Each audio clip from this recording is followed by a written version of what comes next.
Arsenal have swept aside the MLS All-Stars in a 5-0 cruise control victory, really.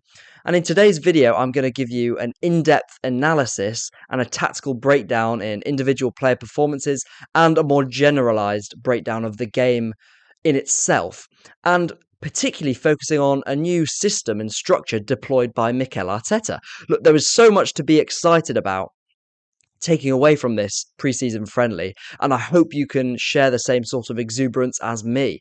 I will concentrate in particular on the second half, because this is what was intriguing and considerably new. If you want to see a breakdown in depth of the tactics of the 1-1 draw to Nuremberg, you can do. But for here, and for this video, I'm going to be concentrating on what was new and what we saw in particular in that second half, as Arteta looks to create a squad ever more pliable and adaptable to different demands. So let's get straight into it with the structure we saw Arteta deploy.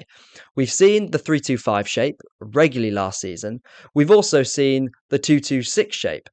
For example, against Nuremberg with sort of the hybrid right centre-back, right-back, Ben White overlapping Bukayo Saka as a wide sixth man in attack. We've also seen this at times with Jurrien Timber in the MLS All-Stars game, again playing that hybrid role. Another system we've seen is the 3-1-6. Instead, Timber now promoting from that inverted fullback in midfield to join as a sixth man in attack. And all of this I will get into. There was something new, as I alluded to, in the second half, and I'm going to call this new sort of structure the lopsided box shape, as opposed to the box shape we see in the normal 3-2-5. And look, I really want to see the term lopsided box really take off, because I think it actually describes Arteta's structure perfectly. There's still a semblance of sort of the 3-2 defensive axis, but like I said, it's sort of skewed. Tierney is given that license to really promote up the pitch, and as a result of this, the number 6, which was most often Jurrien Timber, dropping in between White and Tomiyasu in the second half, in between those two centre-backs, to provide the defensive cover in transition, and then the other 6, Declan Rice, in terms of initial build-up, he actually had a bit of a higher set point, and that allowed him to cover the space directly in behind Jurrien Timber. But the most important thing are the profiles in this skewed 3-2 axis, which becomes, with Tierney's promotion, essentially a 4-man axis, can be either a 3-1 or a 2-2. And it's the right profiles that allow this more depleted defensive axis in terms of numerical numbers to work. And really, Rice and Timber's diagonal dynamic at the bottom of that box is mapped by the deeper Martin Odegaard as a right interior, and the natural Raumdeuter, Kai Havertz, starting as a left interior, but allowed to roam into different zones, which is something, as I've alluded to on this channel, is not surprising at all. And of course, you have those starting high front three players up front who are joined by the midfielders or the under and overlappers as you sort of form a 5 or 6 man attack as you gain settled possession. But there is only really one place to start, and I think that is with Kai Havertz. And he capped off a really encouraging performance, I think, with a pretty poetic touch and volley at the back post to wrap up Arsenal's win and score their 5th goal. Havertz started as a left interior in the spaces that a left 8 would typically start in, but interestingly, with a much higher set point, and this encourages him with the deeper Odegaard to drift more centrally and even across at times into the right-hand-sided half spaces, and this mobility behind the front line and in between the lines is really sort of a more quintessential number 10 and something that the Raumdeuter has often evolved from. And one thing that's very interesting about this dynamic is when Havertz moves to enter and space invade, as the Raumdeuter is defined as, into these different zones, whether that's starting in the left interior channel or more centrally and then across to the right-hand-sided half spaces, Arteta's players always fill in positionally for the positions he has vacated, and Havertz vice versa moves into the vacated spaces from these players. There's so many rotations in this Mikel Arteta side. And that's one of the key interesting differences from Arteta to Guardiola. They both have very rigid structures in terms of the positions the players are meant to occupy on the pitch. But Guardiola is also very rigid in terms of which players and which profiles occupy these zones. Arteta is much more interchangeable and rotation and fluid based, and Havertz as a Raumdeuter really exemplifies this. And in this system, this lopsided box system where the left interior player starts naturally much, much higher, this left eight that everyone's been talking about is redefined completely. We have now a natural Raumdeuter from left centre mid, who isn't a number 8 at all. At once, Havertz can be a shadow striker, a right-hand sided number 10, a centre forward. And, I mean, as a lot of people who've been following the channel know, I have always been a big advocate that Havertz was never going to be that typical number 8 that people initially thought he would slide into. That was never going to be a role that he filmed. For example, I think his goal really typifies this. He ghosted in off the back post, rotating actually with Gabriel Martinelli, who took the position right on the edge of the box. Havertz, off the back of the shoulder of the defender, ghosted in and scored his goal. And just as he was a target from Marquinhos' cross, he was also a target from goal kicks, starting quite often as our highest man, incidentally, with Balogun dropping a bit deeper. And Arteta described this tactic post-match as Havertz acting as a bit of a focal point as a centre-forward to allow that quick instant progression up the pitch. So a really encouraging performance in this sort of freer role for Kai Havertz that started as the positions we would normally identify as a left eight, but as you can see, this new lopsided box system really brings out the best of Havertz, and it's something we can hopefully see more of going into the future. And I think a natural way to follow on from this is to go to Leandro Trossard, who started in a much more identifiable left-hand sided 8 position in comparison to Kai Havertz. And the reasons for this are, even though they're both offensive players, people will point out, well, Trossard is much more press resistant than Kai Havertz, who, I mean, the German has hardly been used in deeper positions to really knit things together in the build-up. And this has even come against Nuremberg and MLS, and the MLS All-Stars, excuse me, who haven't had the most intense or compact presses, let's just say. Trossard is much better at manipulating body angles or that sort of technical dribbling that helps control games in deeper areas, and doesn't just have the half space operation to Kai Havertz, but the real tight spaces, whether that's high or deeper. But there are still some cons that we must weigh up against the pros of Trossard in the left 8. And I'm going to touch on that now because he has, I think, the discipline, Trossard, to stay at times into a more deeper role and try and develop that more conservative temperament to his passing game that more often or not against, again, more physical or technical sides you would need in that, certainly in whether that's the right or the left, in those midfield positions. But as a number 8, generally, against difficult sides, you need the ball striking from deeper to create, but also score and penetrate the box, which Trossard does have. He's already used to sort of the rotating we see in this role with the centre forward position and out wide. However, physically, against these top sides, he may struggle more. And he also seems when he picks up the ball, especially very wide on the sideline, he plays balls instantly back when picking up it, instead of actually waiting and having that awareness for off-the-ball runners and pressers from the opposition who can... I think they came close last night from nipping in, so I think that's a side of his game he can develop. But it's interesting that he is much more able to play a deeper lying, more typical 8 role, even if he's not perfect at this, to Kai Havertz. But I want to flip over to the other side now, to the right-hand side, and in particular Jurrien Timber. I've also said that Timber inverting from right back into midfield was the position that Mikel Arteta bought him for. And that's what he did so successfully against the MLS All-Stars last night. I also said that we'd often see him join the attack as a 6th man, as he's a more dynamic midfield option when he inverts. And especially when Marquinhos or Saka really hold the width on that right-hand-sided sideline, especially if Ødegaard is a bit deeper, that space that interior right player, that channel that Timber can burst into. Previously, we've been looking at solutions at times where Ødegaard doesn't have that natural burst of pace to go behind the lines. The same with Fabio Vieira. But Timber facilitates much quicker combinations with Saka, for example, and that differential option breaking behind the lines, breaking sides down. And from midfield, or certainly from deeper runners, what I've noted is we have suddenly this season many more reliable behind the lines players from deep. White or Tierney in the 2-2-6, Timber on the underlap, Rice actually incidentally on the other side potentially, and Kai Havertz, of course. Like I've also mentioned in my profiling and scouting report of Timber, he is superb as promoting him as part of a real aggressive press.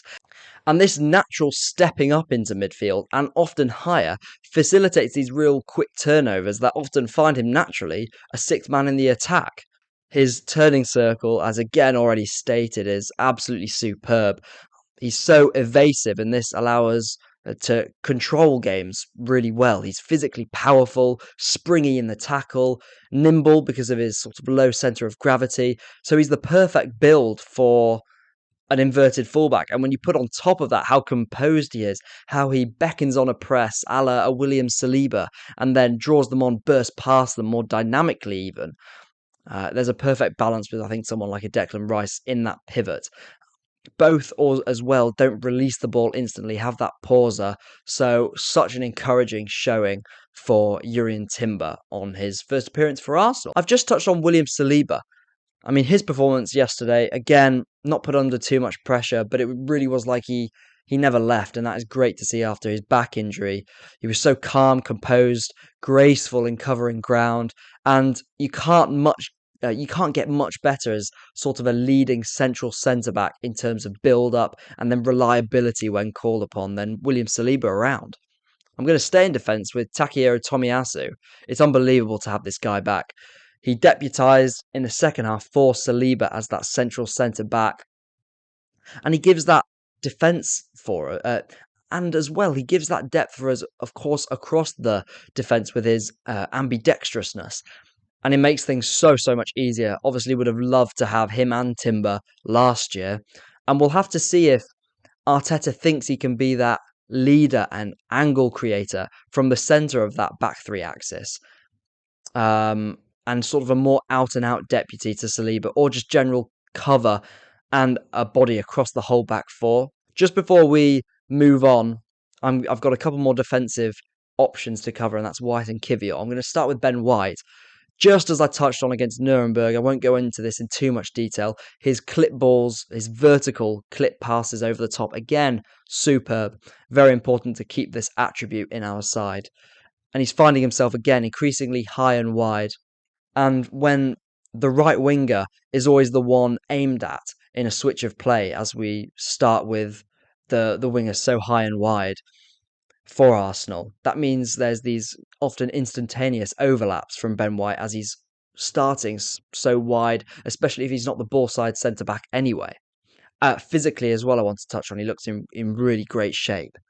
As for Jakub Kiwior, he inverted again from left back into midfield in the first half, like we discussed really in depth in that Nuremberg analysis. But what is interesting with Arteta is that we haven't yet inverted two fullbacks at once, which is an unpredictability I've certainly presented the possibility of myself. Ange Postecoglou does this, starting in a 2-3 axis with double inverted fullbacks, and that's something we're still waiting to see with Arteta. And I think the longer it goes on, even though we have now two fullbacks on either side, Timber and Partey on the right, and Zinchenko and Kiwior on the left, who can both invert into natural midfield possessions, the longer we don't see this happen in terms of both doing this in the same game, the less likely it will be. But on to midfield now. I'm going to start with the captain, Martin Ødegaard, who had a real mesmeric performance again. As I said, he started much deeper in this lopsided box shape. And I think as a result, we'll see a lot more of his assists for Gabriel Martinelli, as we saw for the fourth goal for Arsenal against the MLS All-Stars, but also against Brighton at Christmas time last year. I think coming onto balls, sort of first time from these deeper positions facilitates this much more. And I've been a big proponent of Ødegaard shifting to a deeper position, but because most teams use a left-hand sided eight as sort of the eight who drops deeper and allows initial or helps in the initial build-up before roaming into the higher areas between the lines. Most teams use this left-hand sided eight in terms of Xhaka, Frankie de Jong, Gundogan. I thought Ødegaard potentially would shift across to the left-hand side, but he seems potentially to, when we use this lopsided lopsided box shape to do this from the right hand side. I'm going to get onto some caveats to this shape at the end of the video and as to why we won't see this all the time. But it's nice to see that dynamic potentially materializing as well. Ødegaard dropping deeper to where he certainly has a lot of untapped potential. And quickly to touch on Declan Rice, to be honest, it was a very untroubled and undemanding night for Arsenal's record signing. I've already hinted at seeing him also in that left-hand sided 8 role with that natural higher set point with the lopsided box, even when he does play in a pivot with Timber. But in terms of performance, uber reliable in the pass as always, but again, a pretty undemanding night, and we'll see more of Rice as a whole package as preseason moves on. To the front line, though, and the real forwards, I want to start with Marquinhos. He's a very interesting one. I think holding the width, even to some extent more than Saka does, really suits him because he's a very good retainer of the ball, even if he doesn't have the natural pace to beat a defender on the outside. But he provides sort of room for all three of Havertz, Ødegaard, and Timber at times, all to operate in that right interior channel, with him really holding that width. Short distances between players and the passes, helping pin sides in. And I think Marquinhos often starts far too wide to have that 2-2-6 shape in terms of White overlapping on the outside. But it was a very, I think, decent showing from the young Brazilian. Talking about Brazilians, Martinelli came on and scored Arsenal's 4th goal. He certainly tends to drift a lot more centrally to Marquinhos and Bukayo Saka. And this allows, I think, Kieran Tierney to coexist with him as if he wants to get and promote on the overlap. A lot of people have been asking why Kieran Tierney couldn't be like the hybrid Ben White role on the other side. And I do agree, but I think one very key bit of information people are missing is that Kieran Tierney and Gabriel Martinelli are a much more underdeveloped relationship than White and Saka.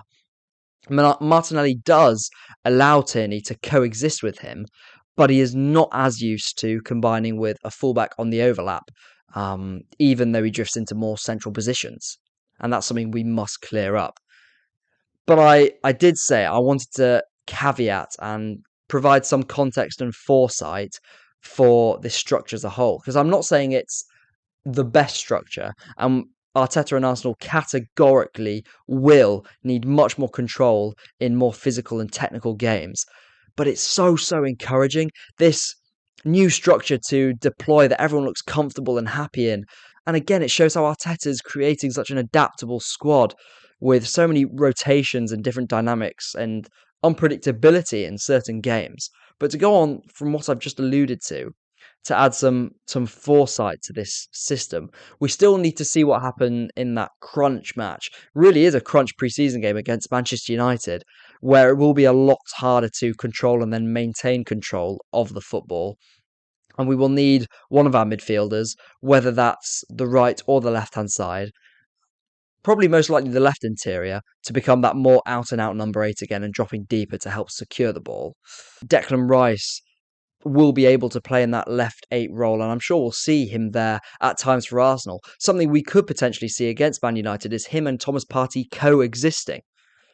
Rice playing in that left-sided 8 role, a more reserved and more defensively switched on option to the other, even to Martin Ødegaard on the other side, of course.